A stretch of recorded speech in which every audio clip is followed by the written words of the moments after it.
जय श्री राधे। मुहूर्त शास्त्र में गंडमूल नक्षत्र को प्राय लोग अच्छे कंसीडर करते हैं, पर जन्म में अच्छे नहीं कंसीडर करते हैं। खासकर मघा, अश्वनी, मूला नक्षत्र काफ़ी कॉम्प्लिकेटेड होते हैं। देखिए, इसको अंदर में जाने की बात कीजिएगा ना, तो ये तीनों नक्षत्र में बड़े बड़े योद्धा पैदा लिए, वॉरियर पैदा लिए। तीनों अग्नितत्व राशि हैं। अब उतना बड़ा पावरफुल को अगर जन्म दे रहे हैं, ये जन्म हुआ है, उसको पालन करने वाला भी आदमी वैसा ही पावरफुल होना चाहिए। इसलिए प्राय देखा जाता है कि कोई उसके जन्म के बाद उसके फैमिली मेंबर में, चाहे माता पक्ष हो पिता पक्ष में, कुछ न कुछ प्रॉब्लम होते हैं। कभी ओल्ड एज वाले उसी समय में बीमार भी पड़ते हैं, कभी कभी डेथ भी कर जाते हैं। तो कहने का तात्पर्य है कि ये छोर नक्षत्र में, खासकर ये तीन नक्षत्र के बारे में बोल रहे हैं कि बहुत एग्रेसिव नक्षत्र होते हैं।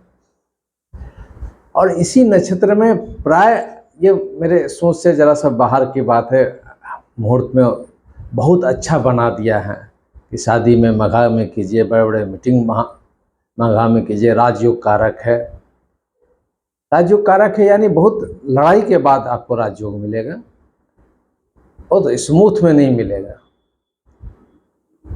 हम इसलिए ये बात कहना चाहते हैं कि 23 जून को जब विपक्षियों का मीटिंग हो रही थी बिहार में, जिसका नेतृत्व अगवानी हमारे माननीय मुख्यमंत्री नीतीश कुमार जी कर रहे थे, उसमें भी मैंने एक वीडियो बनाया था कि अच्छा मुहूर्त में नहीं हो रहा है। सब पर जो उसका गार्जियनशिप है, चाहे नीतीश जी हों, चाहे वो शरद पवार जी हों, चाहे वो तेजस्वी यादव जी हों, चाहे ममता जी हों, सब पर कुछ न कुछ पड़ेगा। क्योंकि गंडमूल का है कि जो गार्जियनशिप है, अभी नीतीश जी गार्जियनशिप बने हुए हैं तेजस्वी यादव जी का, तो उनके ऊपर केस पर फैसला जो भी है वो आएगा। एक्यूज तो बन ही गए हैं। अब शरद पवार जी को देखिए। हम फिर ये बोलना नहीं चाहते हैं कि सिर्फ उसी डेट के अनुसार ये सब बात हुआ है। सबका अपना अपना ग्रह विपरीत चल रहा था। उस दिन विस्फोट होने की, स्टार्ट होने की बात हो गया, विस्फोट होने की बात हो गई, और ये आसास हो जाएगा। सब कहीं ना कहीं टूट फूट वाली बात हो जाएगी, सब कहीं ना कहीं उलझे हुए रहेंगे। अब ठीक है, बोल सकते हैं कि हमारे विपक्षी मोदी जी हैं, वो सब करवा रहे हैं, पर घटनाक्रम तो आपके ही लोग किए हैं ना, ये कर रहे हैं। तो इसी समय क्यों हुआ? कभी कभी बहुत चोरी या डकैती बहुत पहले करता है, मर्डर करता है, 10 साल 20 साल के बाद किसी केस में फंसता है। यही टाइम है, जब तक आपका बेटर टाइम है और अनकंफर्टेबल या अगेंस्ट टाइम में आप चलिएगा, विपरीत समय में चलिएगा, तो यही सब लफड़ा में आपको जाना पड़ेगा। बहुत कहानी बाकी है। मघा का जो नक्षत्र होते हैं, माघ का ऐसे ही बड़ा डरावना नक्षत्र है, बकरा नक्षत्र है। बड़े बड़े लोग बड़े बड़े काम किए हैं, ऐसा भी बात नहीं है, और बहुत लूज करके किए हैं।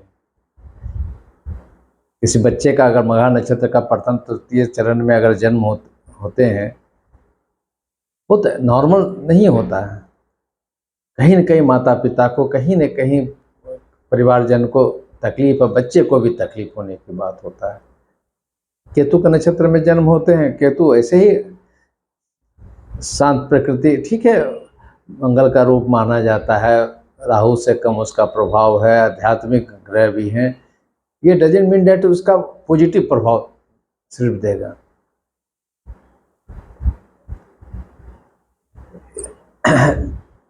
मैंने उस मीटिंग के पहले ही एक अपना वीडियो मैंने डाला था, और कई सोशल साइट पर, अपने यूट्यूब पर भी डाला था, कि जो उसके गार्जियनशिप हैं उस मीटिंग के, इसलिए कहीं न कहीं मुझे समझ में आ रहा है कि गिनती जरा सा उल्टा हो गया। अब ये फिर दूसरे सेंस में बोलना चाहिए कि हम लड़े नहीं, प्रयास नहीं करें, तो ज्योतिष शास्त्र को लेके चलिए।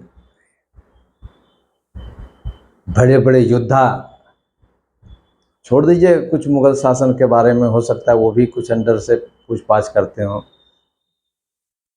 पर जो भी हमारे चंद्रगुप्त से लेकर राजा विक्रमादित्य, सभी नक्षत्र योग को लेकर लड़ाई करते थे। भगवान श्री रामचंद्र जी भी योग, उनके पास तो सब बड़े बड़े ऋषि मुनि थे ही उनके पास में।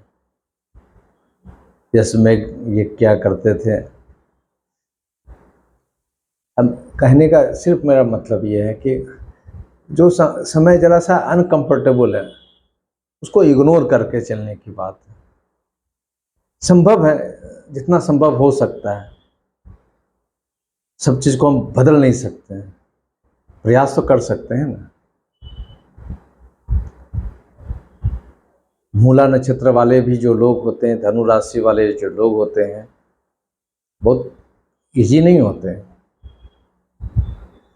और एक ये भी बात, ये कॉन्सेप्ट टोटली गलत है कि एक बार अगर मूला नक्षत्र का या जो भी गंडमूल का जन्म में शांति करवा दिए वो जीवन भर के लिए शांत हो जाता है। ये टोटली कॉन्सेप्ट गलत है।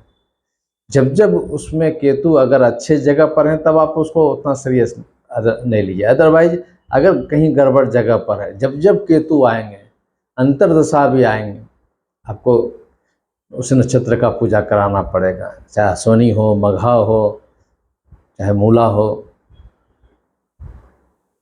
कोई रैयत वाला बात नहीं, आप प्रैक्टिकल लाइफ में आप देख सकते हैं। देखिए, ये जो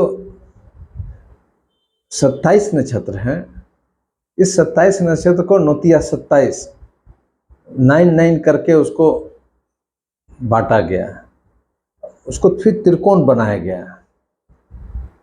जो लगन कुंडली में त्रिकोण है वो त्रिकोण 9 डिग्री करके बनाया गया है, 9 नक्षत्र करके बनाया गया है। तो आप एक मोहल्ला से दूसरा मोहल्ला, एक जिला से दूसरा जिला, जो जंक्शन पॉइंट है वो बहुत अनकंफर्टेबल होता है। अभी वहाँ कुछ प्रॉब्लम होता है तो देखते हैं, अभी होता है कि वो जिला बोलता है मेरा नहीं है, वो जिला बोलता है मेरा नहीं है। उसी प्रकार मीन से जो मेष जाते हैं तो मेष जो जंक्शन पॉइंट हो गया, ज्येष्ठा से जो मूला जाते हैं वो फिर हो गया, अश्लेषा से मघा जाते हैं तो वो मोड़ वाला समय हो गया। तो हमारे विद्या भवन में आदरणीय राव साहब बोलते हैं ये मोड़ जो है ना बहुत पावरफुल जगह है, वहाँ पर बहुत व्हीकल या कह सकते हैं बहुत रस होता है, इसलिए उस रस में धीरे धीरे चलने की बात होना चाहिए। स्पेस जब देखिए तब आप मूव कीजिए। उसी वक्त में अगर मेरा जन्म हो और ज़्यादा हम छटपटा रहे हैं, एकदम तुरंत यहाँ से वहाँ भागना है, तो एक्सीडेंट क्या होता है। अब देख लीजिए, जो ज़्यादा रस में चलाते हैं अपने भी जाते हैं, दूसरे को भी डुबाते हैं। वही मोड़ वाला जो ये नक्षत्र है वो मोड़ वाला नक्षत्र है, इसलिए वहाँ पर अगर आप बहुत एम्बिशन, अब आप लोग भी मैच करके देख लीजिएगा, अगर मूला और धनु के मघा में या मेष में शादी बहुत मुहूर्त उसी में बनते हैं। वो अग्नि तत्व में हुआ है तो आपस में अग्नि तत्व वाला फीलिंग होगा ना, गुस्सा वाला फीलिंग होगा। आप शास्त्र कैसे बना दिए हैं, वो कहीं कहीं पर इंटरप्रिटेशन में किसको ज़्यादा बोला गया, किसको कम बोला गया, किसी को ज़्यादा कोई पिकअप कर रहा है, किसी को कम पिकअप कर रहा है। अब मांगलिक दोष में ही, मांगलिक दोष में मंगल को बहुत इंपॉर्टेंट है, और अदर प्लेनेट है वो अगर बहुत अच्छा है तो मंगल क्या आपका बिगाड़ेगा, कुछ नहीं बिगाड़ेगा। खाना में अगर आप नमक ज़्यादा दे दीजिएगा, मिर्ची ज़्यादा दे दीजिएगा तो खाना बेकार हो जाएगा। उसको अगर कमांड करने के लिए कुछ अदर चीज़ अगर है, नमक ज़्यादा है तो कुछ और चीज़ अगर आपका बना हुआ अच्छा है वो कंपनसेट कर जाएगा, फिर न्यूट्रलाइज हो जाएगा। ये 23 जून का जो खेला है मुझे समझ में आता है लंबा समय तक चलेगा। जय श्री राम।